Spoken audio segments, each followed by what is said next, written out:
Hello friends, வணக்கம். Welcome back to Happy Home Makers Kitchen. எல்லாரும் நல்லா இருக்கீங்களா?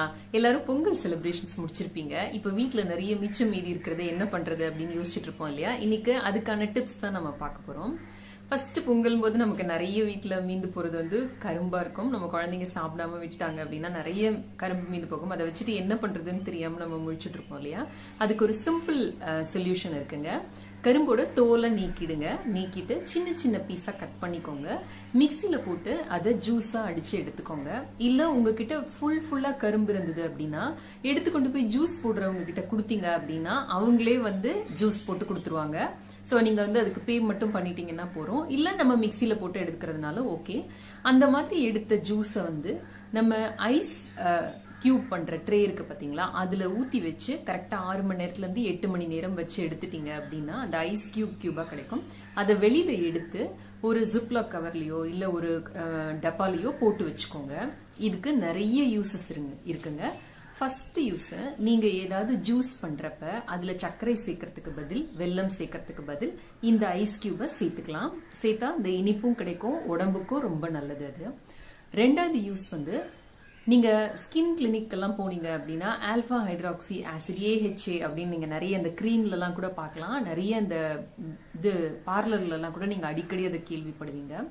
உங்க மேல இருக்கிற அந்த டெட் செல்ஸ் எல்லாம் எடுத்து அந்த ஸ்கின்னை க்ளோ ஆகிறதுக்காக அந்த AHAங்கிறத யூஸ் பண்ணுவாங்க. அது வேற ஒன்றும் இல்லைங்க, நம்ம கரும்பு சாறுல இருக்கு. ஸோ இந்த ஐஸ் கியூப் எடுத்து நீங்க ஃபேஸ் எல்லாம் நல்லா வாஷ் பண்ணதுக்கு அப்புறமா அந்த ஐஸ் கியூப் வச்சு நல்லா முகத்துல தேய்ச்சிக்கிட்டீங்க அப்படின்னா செம்மையா ஃபேஸ் வந்து க்ளோ ஆக ஆரம்பிக்குங்க. ரெகுலரா வீக்லி ஒன்ஸ் ஆர் ட்வைஸ் நீங்க இதை செய்ய ஆரம்பிச்சீங்கன்னா போதும், உங்க ஃபேஸ்க்கு வந்து செம்ம க்ளோ கொடுக்கும் இது. ஸோ இது வந்து ஒரு நல்ல ஒரு பியூட்டி டிப்பு.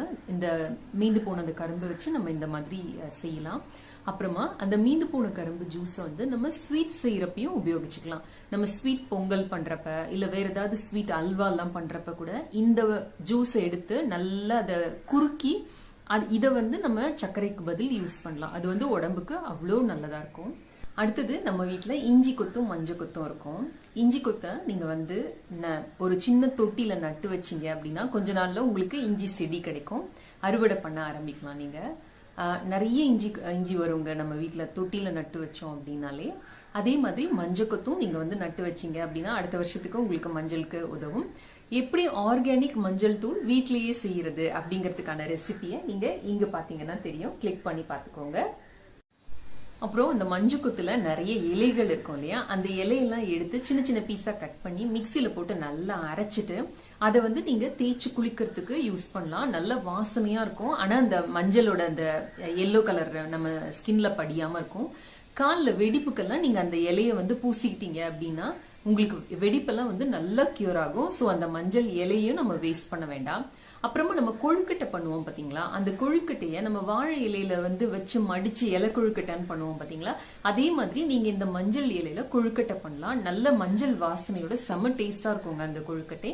ஸோ அதுக்கும் யூஸ் பண்ணிக்கலாம். அடுத்தது, சக்கரை பொங்கல் மீந்து போயிருந்தது அப்படின்னா அதை வந்து நல்லா மேஷ் பண்ணிக்கோங்க. மேஷ் பண்ணிட்டு அதை வந்து நீங்க கொழுக்கட்டைக்கு பூரணமா யூஸ் பண்ணலாம். அந்த கொழுக்கட்டையும் நல்ல டேஸ்டா இருக்கும்.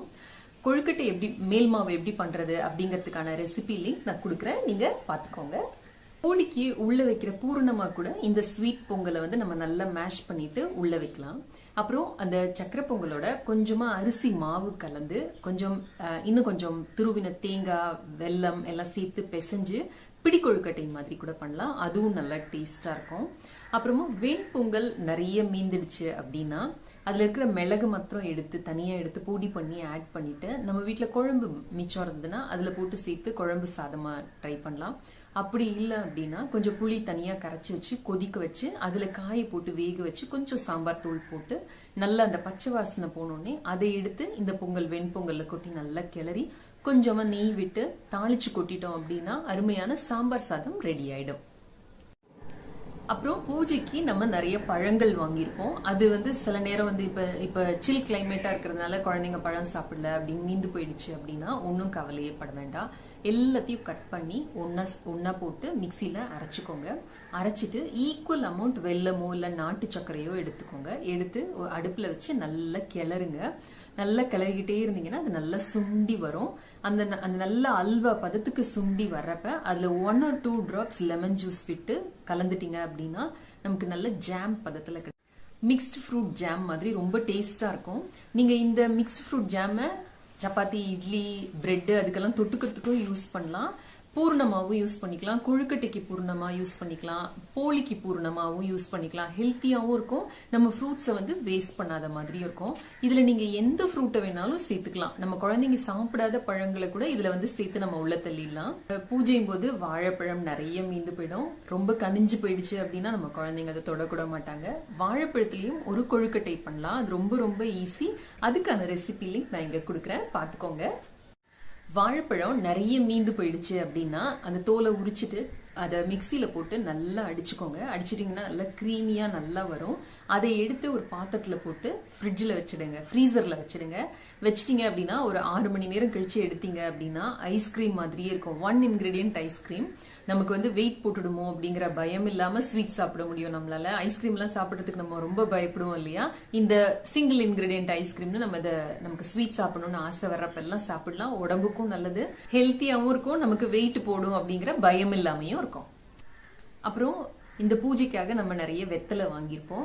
நம்ம வீட்டில் சில நேரம் வெத்தலை போடுற பழக்கம் இல்லாமல் இருக்கும். இது வந்து கோல்டு கிளைமேட்டாக இருக்கிறதுனால நீங்கள் ரசம் வைக்கிறப்ப அந்த வெத்தலையை சின்ன சின்ன பீஸாக நறுக்கி அந்த ரசம் நல்லா கொதிக்கிறப்ப அதில் போட்டு இறக்கிடுங்க. வெத்தலை ரசமாக இறக்கிட்டீங்க அப்படின்னா அதில் கொஞ்சம் மிளகு தூக்கெல்லாம் போட்டிங்க அப்படின்னா இந்த கிளைமேட்டில் வர்ற அந்த சளி, இருமல் பிரச்சனைகளுக்கெல்லாம் அது வந்து ஒரு நல்ல தீர்வாக இருக்கும்.